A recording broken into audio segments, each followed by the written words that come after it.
Hello and welcome back to Bookmark Chronicles, and welcome to my worst and most disappointing books of 2025. So this is a pretty short list altogether. Technically, I've only had 3 books that I rated as my worst of the year, but I did have 5 that made it to my list of most disappointing. Starting off with You Could Do Damage by Casey Mills. So my first introduction to Casey Mills was Christmas in Spite of You, which I read when I did my Black Christmas Romance vlog. I'll have that linked. And I was like, I want to read more by this author. This was an arc that I found on NetGalley. I got approved for it. I read it, and the story itself was pretty interesting. However, the characters were starting to piss me off because they were getting to that point. It's a romance and it's sort of a marriage of convenience. They were getting to that point where like they start making assumptions and questioning each other for no valid reason instead of having a conversation. Aside from that, I don't like when romances are like broken down into parts. You know what I mean? So that really irritated me.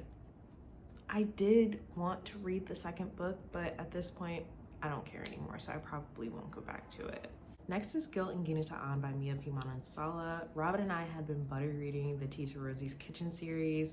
This was for a long time the only cozy mystery series that I ever kept reading past book 1. So a few things I think play into this. If you're unfamiliar with this series, in the first book we're following Leela. Her family owns a Filipino restaurant and a known food critic ends up dead.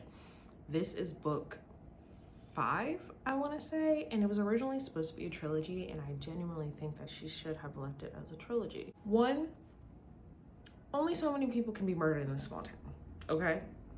But also in this one in particular, while Robin has constantly complained about how annoying she thought the main character was, I had never felt that way until this book. I don't know what changed, but I was so irritated with her that I was just like, I don't care anymore. Like, I think I'm actually over the series, and I never thought that was gonna happen.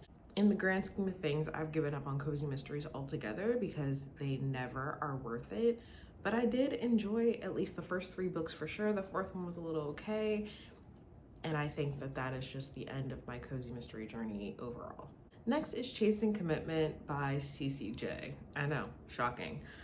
This is the second book in the, maybe it's the Lovers and Friends series, I don't know, but it is in my CCJ vlog, so I'll have that linked.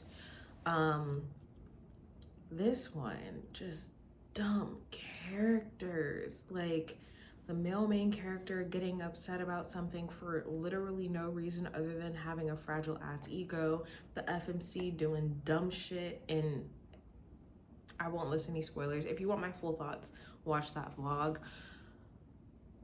It's just like, why would you do that? You know you shouldn't have did that, so why did you do it? Not a fan of that duology overall. Genuinely probably would not recommend it. And the final book on my most disappointing list is I, Medusa by Ayana Gray. I buddy read this with Robin and Alana. Alana ended up DNFing, but Robin and I finished. The main character is so dumb. She's so dumb. And granted, she is naive in a way that she is young and very sheltered and doesn't know much about the world outside of her home. Fine, that's totally fine. But when other people warn you about things and you just fucking ignore them and put yourself in bad situations, that's what I have an issue with, because it happened so many times, and I cannot stand that. And yes, I understand that she is a teenager.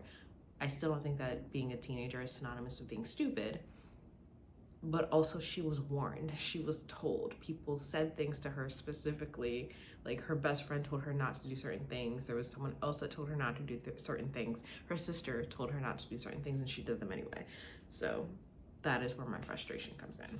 Now on to the 3 books that are marked as my actual worst of the year. First is Outrage by Brian Copeland. This is the first book that I read in 2025 and I gave it 1 star. I've talked about this in my January wrap up. I will have that linked for all of my full thoughts if you want spoilers, because I don't want to spoil it now. However, this is the first in a series where we're following an investigative reporter who is looking into a series of cops being murdered. The conclusion of this story was so disturbing, concerning, batshit crazy, out of left field. What was the point? Why would you do that? That's kind of how I feel about that book. Like, it's not one that I would ever recommend, and it, yeah, just, I did not like the way that things ended in that book at all.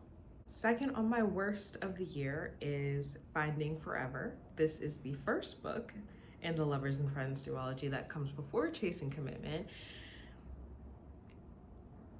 Again, I won't go into it too much because all of my thoughts are in that vlog if you want spoilers.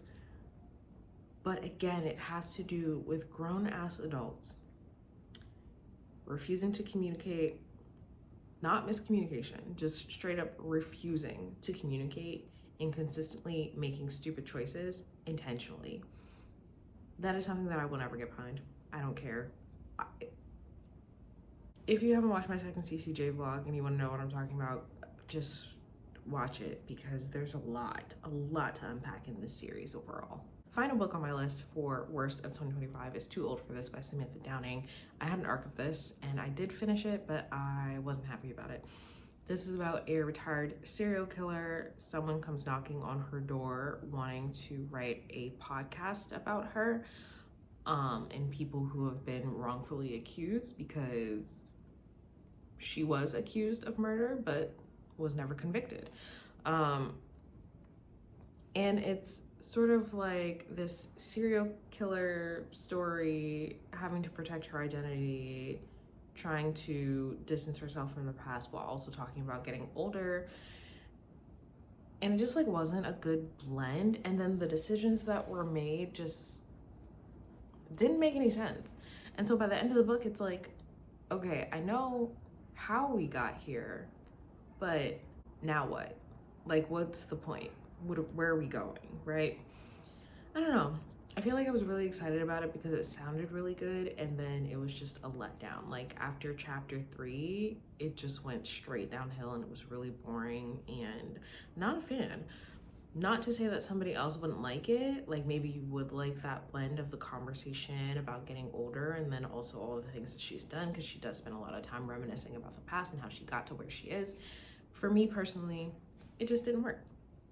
So those are all of my worst and most disappointing books of 2025. Not a very long list, which in the grand scheme of things, considering I didn't read that much or that I DNF'd so much, I don't really know if that's good or not, but let me know what your worst book of 2025 was. Hopefully you've had a good reading year so far in 2026. Fingers crossed. My next video will obviously be my best of, but for now, that is all I have for you today, and I'll see you in the next video.